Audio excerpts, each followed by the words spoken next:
এ যেন গাছে উঠিয়ে মই কেড়ে নেয়ার মতো ঘটনা। স্বার্থ হাসিলের পর মার্কিন প্রেসিডেন্ট ডোনাল্ড ট্রাম্প থেকে যেন দূরত্ব রাখতে চাইছেন ইসরায়েলি প্রধানমন্ত্রী বেনিয়ামিন নেতানিয়াহু।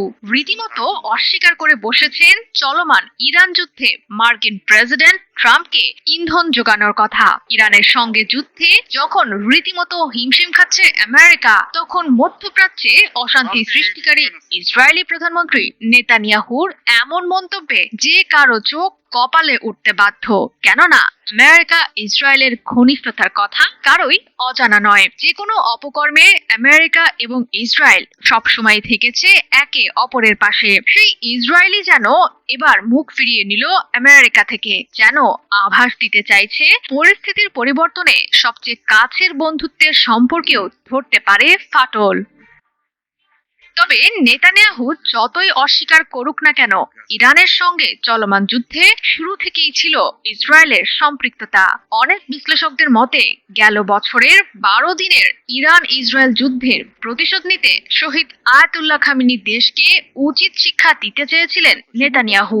আরব দেশ ওমানের মধ্যস্থতায় যখন আলোচনার টেবিলে বোঝাপড়ার পথে এগোচ্ছিল আমেরিকা এবং ইরান, তখন পর্দার আড়ালে যাবতীয় কলকাঠি নাড়ছিল গাজাকে ধ্বংসস্তূপে পরিণত করা ইসরায়েল। আলোচনার মাঝেই ইরানে হামলা চালানোর জন্য নেতানিয়াহু প্ররোচিত করেছিলেন মার্কিন প্রেসিডেন্ট ডোনাল্ড ট্রাম্পকে, যার ফলাফল হিসেবে চলতি বছরের ২৮ ফেব্রুয়ারি অপারেশন এপিক ফিউরি নামে ইরানে যৌথ হামলা চালায় আমেরিকা এবং ইসরায়েল। যুদ্ধের শুরুতেই ইরানকে দুর্বল করে দিতে দেশটির সর্বোচ্চ ধর্মীয় নেতা আয়াতুল্লাহ খামেনিকে হত্যা করতে মার্কিন গোয়েন্দা সংস্থা সিআইএ কে পূর্ণ সহযোগিতা দিয়েছে বিতর্কিত ইসরায়েলি গোয়েন্দা সংস্থা মোসাদ। বিভিন্ন গণমাধ্যমে প্রকাশিত তথ্যে দাবি করা হয়, দীর্ঘ সময় ধরেই জনপ্রিয়তার শীর্ষে থাকা খামেনিকে হত্যার পরিকল্পনা করেছিল মোসাদ।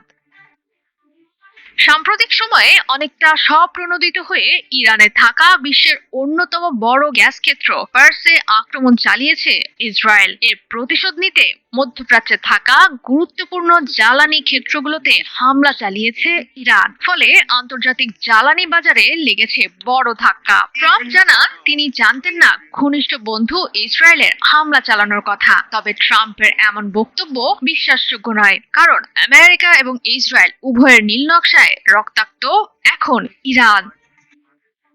তবে ইরান যুদ্ধে নিজ দেশের অভ্যন্তরেই তলানিতে থেকেছে ট্রাম্পের জনপ্রিয়তা। প্রশ্ন উঠছে, তবে কি ইসরায়েলের জন্যই যুদ্ধে জড়ালো আমেরিকা? ডেমোক্রেট সহ কিছু রিপাবলিকান নেতাদের অভিযোগ, যুদ্ধ করার জন্য প্রভাবিত করা হয়েছে ট্রাম্পকে। তবে নেতানিয়াহু তার বিরুদ্ধে আনা সব অভিযোগ মানতে অস্বীকৃতি জানিয়েছেন। ইরানের যুদ্ধ যখন টানা তৃতীয় সপ্তাহে প্রবেশ করেছে, তখন তিনি পরোক্ষভাবে বুঝিয়ে দিতে চাইছেন হামলার সিদ্ধান্ত পুরোপুরি আমেরিকার নিজের।